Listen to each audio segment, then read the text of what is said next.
Tiffany Henyard in court today over illegal appointments she allegedly made for several positions inside the village. I'm a private investigator. I've got some notices from here.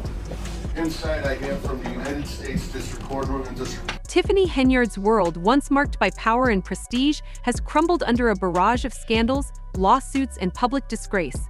Once calling herself a super mayor, Henyard now faces eviction from her home, removal from her position as Thornton Township supervisor, and a federal investigation. How did someone with such local authority fall so far? From unpaid rent to allegations of corruption, we're uncovering the events that led to her dramatic downfall. There's been out here a few times to serve them for a household that makes, over $350,000 a year.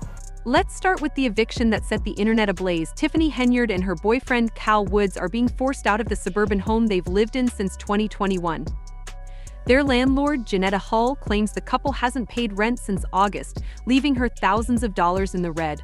Once a close friend who even supported Henyard's campaign, Hull now feels betrayed. The rent, which increased to $2,400 a month due to rising property taxes, became a major point of contention. Hull alleges that Woods claimed they couldn't afford the new rate despite the couple earning a combined income of over $300,000 from Henyard's positions as mayor and Thornton Township supervisor, along with Woods' high-paying township job. For a household that makes over $350,000 a year, I'm asking, how can you not pay your rent? The home that she leased to Mayor Tiffany Henyard has filed eviction papers. She says Henyard has not paid her rent, and now... But the story takes an even wilder turn. Not only did Henyard and Woods allegedly stop paying rent, but Hull also claims they changed the locks and garage codes to keep her out of the property. If I try to go over there with a locksmith and change them back, I think she's probably going to have me arrested, Hull told reporters. After filing eviction papers in September, Hull expressed her frustration, saying Cook County sheriffs have been unable to serve the papers neither at the house nor at Village Hall. Henyard appears untouchable, at least for now. Hull, who hasn't worked in months and relies on the rental income to survive, is at her breaking point. At some point, karma is going to catch up to you. Just pay your rent, she said, adding that even if the couple eventually pays, she still wants them out. Making a late appearance at the Dalton Village Board meeting this evening.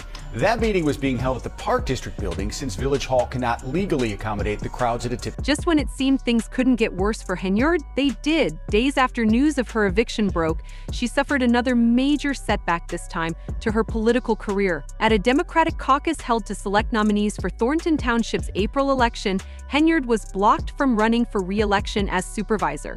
The gymnasium, filled with residents and political figures, became the setting for a public rejection of her leadership. The caucus, overseen by State Senator Napoleon Harris, was chaotic from the start.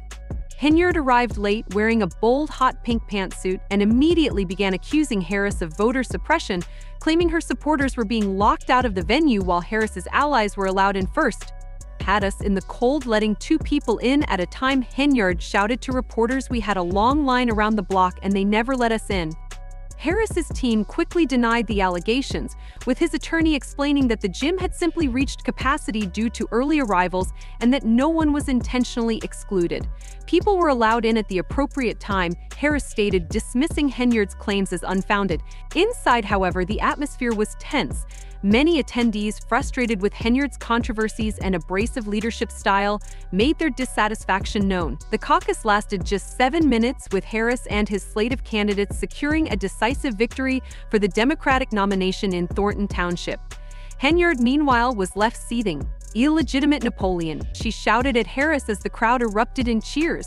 For many, it was a long-awaited moment. As Henyard stormed out, attendees began chanting "Nana, hey, hey," "Kiss him goodbye," turning the event into a symbolic farewell to the embattled supervisor. Thing to win, but let's do it properly and let the people really have a voice. The people's voice was taken. Henyard's removal wasn't just about caucus rules.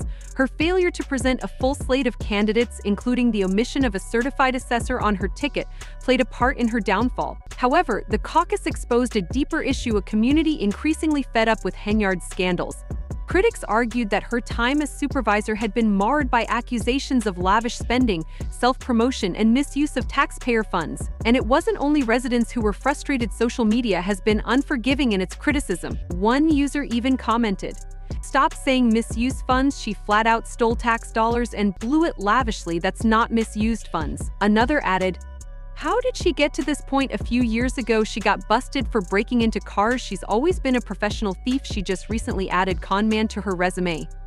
These comments highlight the mounting frustration with Henyard's leadership and the feeling that her actions have finally caught up to her. There's 2 meetings in different locations. It was a little confusing for some residents, but the meeting here at Village Hall canceled after a few minutes because they didn't have. But Henyard isn't backing down without a fight. She has vowed to sue everyone involved in the caucus, insisting the process was rigged and illegal. "I will be suing everybody tomorrow. This is illegal, illegal," as she shouted as she left the caucus. Her attorney, Max Solomon, supported her claims, accusing Harris of implementing unfair rules at the last minute to disqualify her. Napoleon Harris is a coward. Henyard said he is a coward for not allowing the people to be heard. Despite her defiance, Henyard's list of controversies continues to grow. In addition to the eviction and the caucus debacle, she is under federal investigation for alleged misuse of taxpayer funds. Earlier this year, former Chicago Mayor Lori Lightfoot, hired as a special investigator, revealed that Dalton's general fund balance had plummeted from $61 million in 2022 to a $3.65 million deficit by May 2024.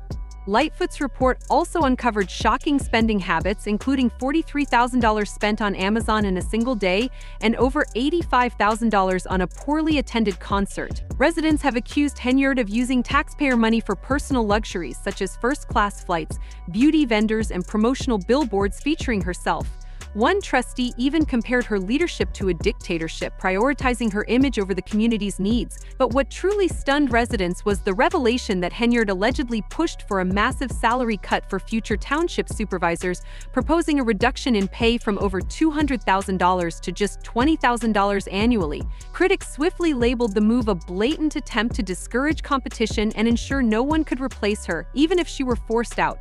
Municipal Attorney Bert Odelson condemned the tactic, calling it so illegal in so many ways, pointing out that it violated multiple state laws and undermined public trust in local government. That meeting was improperly called and improperly held. The residents of Even Henyard's cancer charity, once a cornerstone of her public image, is now under scrutiny. The Tiffany Henyard CS Foundation, which claimed to empower cancer survivors, was recently ordered by the Illinois Attorney General to stop accepting donations for failing to register with the state. Critics argue the charity became yet another tool for self-promotion, with little transparency about where the funds were going. "It's just one more thing she's using to boost her image while the rest of us suffer," said community activist Stephanie Weidman. For many, these revelations have solidified the belief that Henyard's time in office has been more about personal gain than public service. The financial mismanagement has had real consequences for Dalton's residents. The Illinois State Comptroller's Office cut off funding to the village after Henyard failed to provide the required financial reports. Meanwhile, the town's deficit continues to grow, leaving trustees scrambling to address the situation.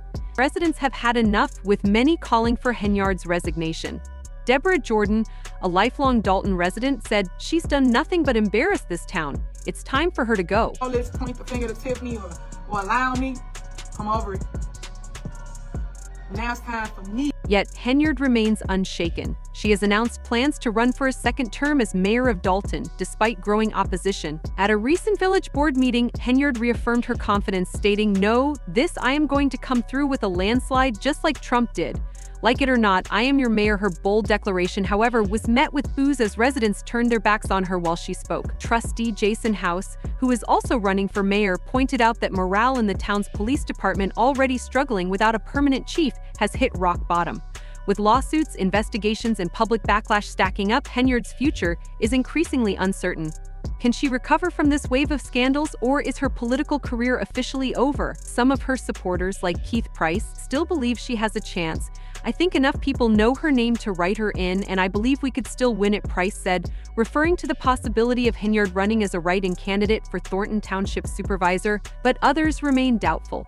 Henyard's story is far from over, but one thing is clear: the self-proclaimed supermayor has fallen from grace in spectacular fashion. With eviction proceedings underway, investigations looming, and her political power fading, the question remains, how much lower can she go? What do you think? Is this the end of Tiffany Henyard's career, or will she find a way to bounce back? Let us know in the comments below, and don't forget to subscribe for more updates on this ongoing saga.